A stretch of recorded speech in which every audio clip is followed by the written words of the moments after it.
Uh, Shuffle. No. yeah, No. one, no? Yeah. Vamos lá no saída. Faz uma na saída dele. Sabe se vamos na saída. Mundo desordenado. A obra de Maquiavel, criticada em toda parte, considerada ateia e satânica, tornou-se, porém, a referência obrigatória do pensamento político ocidental moderno. A ideia em que a finalidade da política é tomada em conservação do poder em questão não provém nem de Deus, nem da razão, nem de uma ordem natural que fixa exigiu que os governantes justificassem a ocupação do poder. Em alguns casos, como na França e na Prússia, surgirá a teoria do direito divino dos reis, como a formulação jurídica da antiga teologia política, do rei pela graça divina e dos corpos do rei.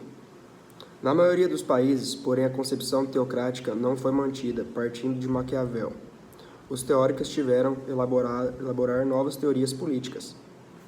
Para compreender os conceitos que fundarão essas novas teorias, precisamos considerar alguns acontecimentos históricos que mudavam a fase econômica e social da Europa entre os séculos XV e XVII. Vamos para mais uma. Indivíduos e conflitos. A nova situação histórica fazia aparecer dois fatos que não podiam ser negados. Primeiro, a existência de indivíduos. Um burguês e um trabalhador não podiam invocar sangue, família, linhagem e dinastia para explicar por que existiam e por que haviam mudado de posição social, mas podiam invocar a si mesmo como indivíduos que produziam, por conta própria, a mudança de sua situação e de sua posição econômica e social. Em outras palavras, o surgimento de duas novas classes sociais, a burguesia e os trabalhadores livres, evidenciava que perderá sentido a ideia de que cada um se define pela família e pelo grupo que pertence, e pelo lugar natural dessa família ou desse grupo, na ordem hierárquica. Segundo, a existência de conflitos entre indivíduos e grupos de indivíduos pela posse de riquezas, cargos, postos e poderes anulava tanto a prática medieval de submissão natural do inferior ao superior, base das relações de vassalagem e de servidão, quanto à imagem cristã da comunidade política una, indivisa e fraterna. Os teóricos precisavam, portanto, não apenas explicar o que eram os indivíduos, porque não lutavam mortalmente uns com os outros, mas também oferecer teorias capazes de solucionar os conflitos e as guerras sociais. Em outras palavras, foram forçados a indagar qual é a origem da sociedade e da política. Do indivíduo à sociedade civil, o estado da natureza. O conceito de estado da natureza, ou condição natural, tem a função de explicar a situação pré-social, na qual os indivíduos existem isoladamente. Duas foram as principais concepções do estado da natureza. Primeira, a concepção de Thomas Hobbes, no século XVII, segundo a qual em estado de natureza os indivíduos vivem isolados e lutam permanente, vigorando a guerra de todos contra todos, ou estado do homem, lobo do homem. Nesse estado reina o medo, e principalmente o grande medo, o da morte violenta, para se protegerem uns dos outros. O humano inventaram as armas e cercaram as terras que ocupavam. Essas duas atitudes são inúteis, pois sempre haverá alguém mais forte que vencerá os mais fracos e ocupará as terras cercadas. A vida não tem garantia. A pose não tem reconhecimento e, portanto, não existe a única lei. Não existe. A única lei é a força do mais forte, que pode tudo quanto tem a força para conquistar e conservar. Segunda, a concepção de Jean-Jacques Rousseau, no início do século XVIII, segundo o qual, em estado de natureza, os indivíduos vivem isolados pelas florestas, sobrevivendo com quem a natureza lhes dá, desconhecendo lutas e comunicando-se pelos gestos, pelo grito e pelo canto, numa língua generosa e benevolente.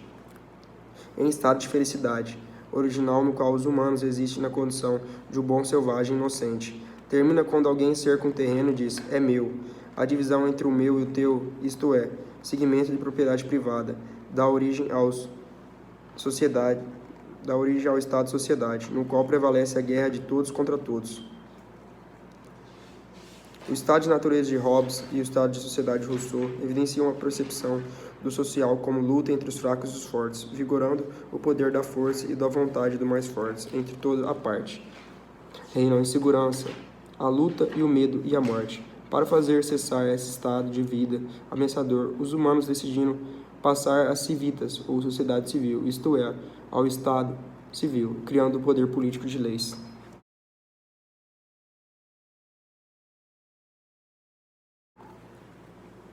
O justnaturalismo. O ponto de partida das teorias do contrato e o conceito de direito natural, por natureza, todo indivíduo tem direito à vida, ao que é necessário a sobrevivência de seu corpo e a liberdade, por natureza. Todos são livres, ainda que, por natureza, uns sejam mais fortes que os outros. Um contrato ou pacto, dizia a teoria jurídica romana, só tem a validade se as partes contratantes forem livres e iguais, e se voluntária e livremente derem seu consentimento ao que está sendo pactuado.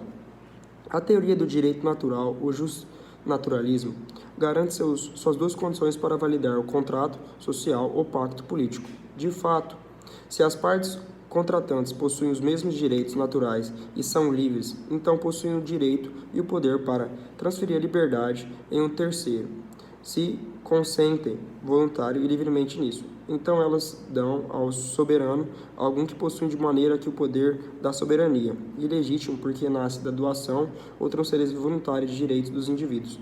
Assim, por meio do direito natural, os indivíduos fazem um pacto de viver em comum sem causar dano uns aos outros.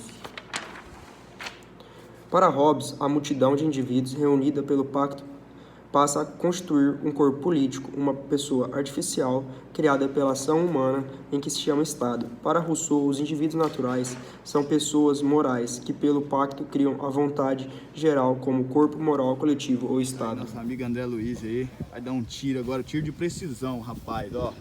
Nós vamos pegar lá o tiro lá no alvo lá, ó.